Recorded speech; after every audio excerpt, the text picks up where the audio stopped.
Hi guys, magandang araw sa ating lahat. Ngayon ay December 30, 2025. Binabati ko ng Happy New Year ang lahat ng mga viewers at lahat ng mga subscribers ng Gamidix Vlog. Thank you guys. Happy New Year sa inyong lahat.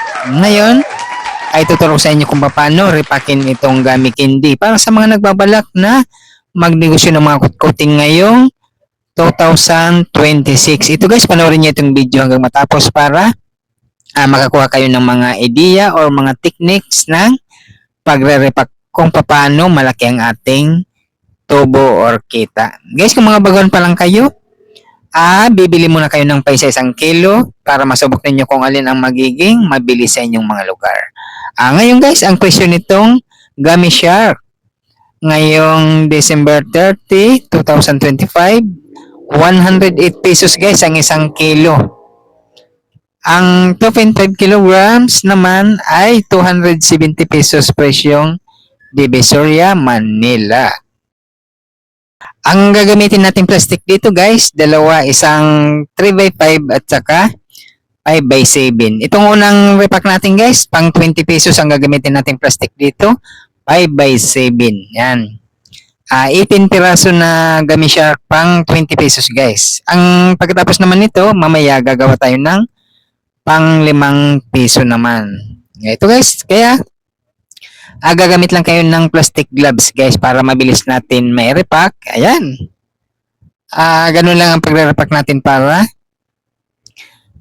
para ang dami guys. Bilangin nyo lang 18 pesos para sa mga pang 20 pesos. Or depende yan guys sa laki ng Gummy Shark or kahit anong Gummy Candy na inyong re-repackin. Pag malalaki naman, 18 pesos. Kasi minsan may maliliit nito na klase. Kaya ang ginagawa ko pag maliliit na Gummy, 21 piraso ang 20 pesos naman para sa maliliit na Gummy Shark. Ito guys, medyo malaking mga Gummy Shark kaya 18 pesos ang ating 20 pesos na repack. Ayan, gagawa muna tayo ng 12 piraso na pang 20 pesos. Yan. Ganun lang kadali or kasimple itong gawin kung ang inyong lugar, maraming tao, or nasa gilid kayo ng kalsada, or na mga daanan ng mga tao. Yan, mas maganda ang itong mga ganitong mga paninda ng mga kutkutin. Kasi ito ngayon ang mga mabilis sa ating mga kababayan. Ito guys, repakin lang natin ito ng mababang mga presyuhan lang para abot kaya ng lahat. Ito, ang pag-repack ko nito guys, gumagawa ko ng 5 piso at saka 20 pesos. Yan, sa dalawang presyo na yan, abot kaya yan lahat yan ng ating mga kababayan. O, ganito guys. At kailangan, yan no, may sealer kayo yan para mas mabilis natin may sasara ang ating nare-repack. O, pwede nyo naman gamitin guys or bilangin mo na halimbawa, na-repack nyo ng lahat.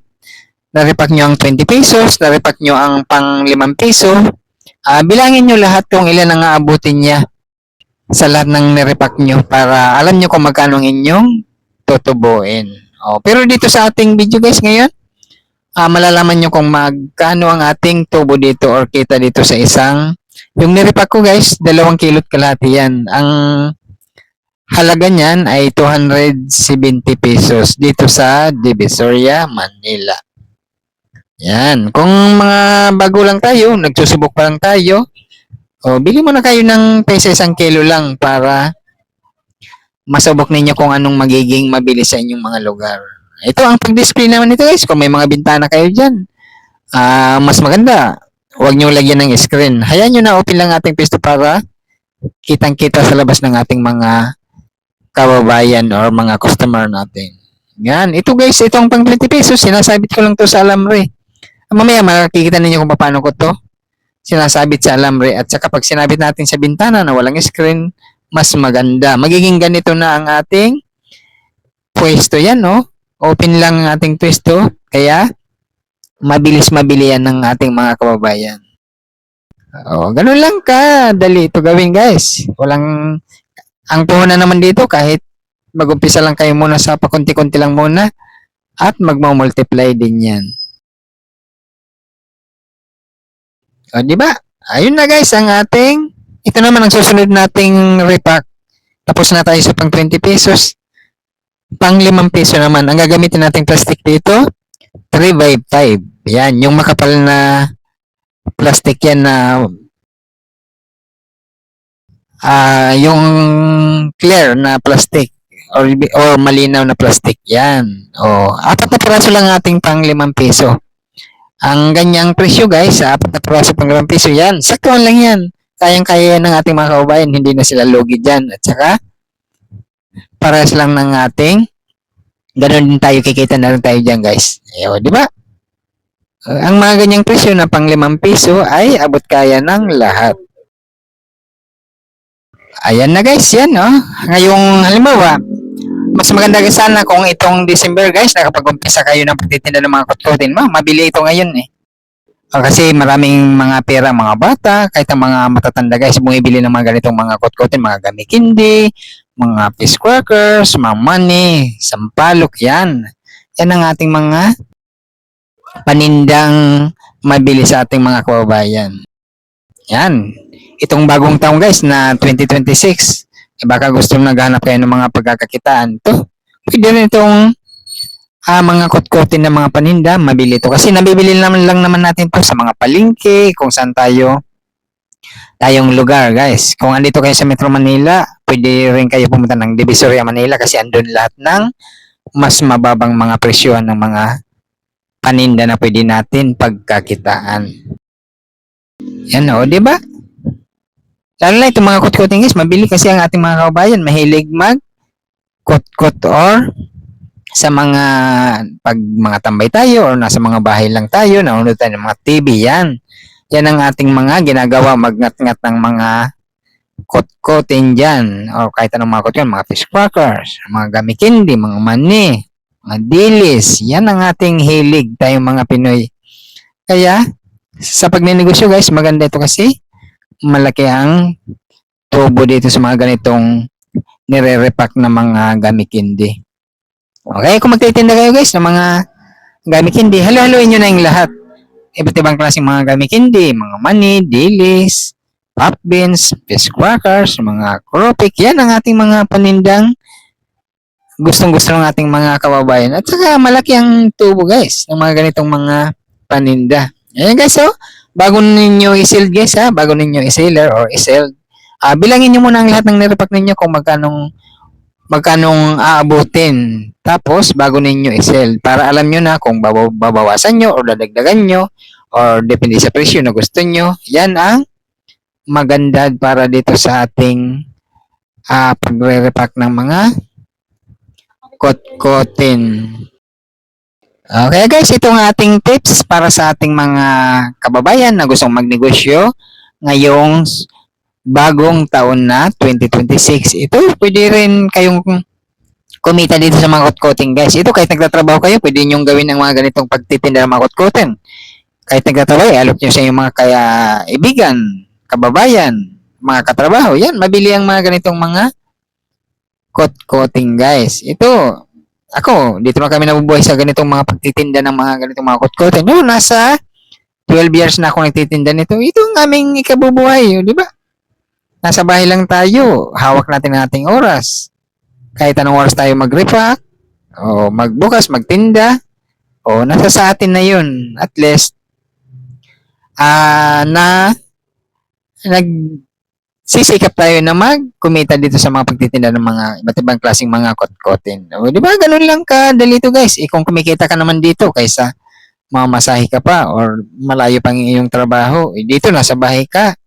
Pwede ka nang kumita dito sa ating mga kutkutin. O, di ba? Ganun lang ka-simple ang ganitong mga pagtitinda or pagre-repack ng mga ganitong mga kutkutin. Kaya ako, binabahagi ko rin ang aking pagre-repack, binibidyohan ko para makita ng ibang mga kababayan natin na kung paano repakin ng ganitong mga paninda or pagkakakitaan.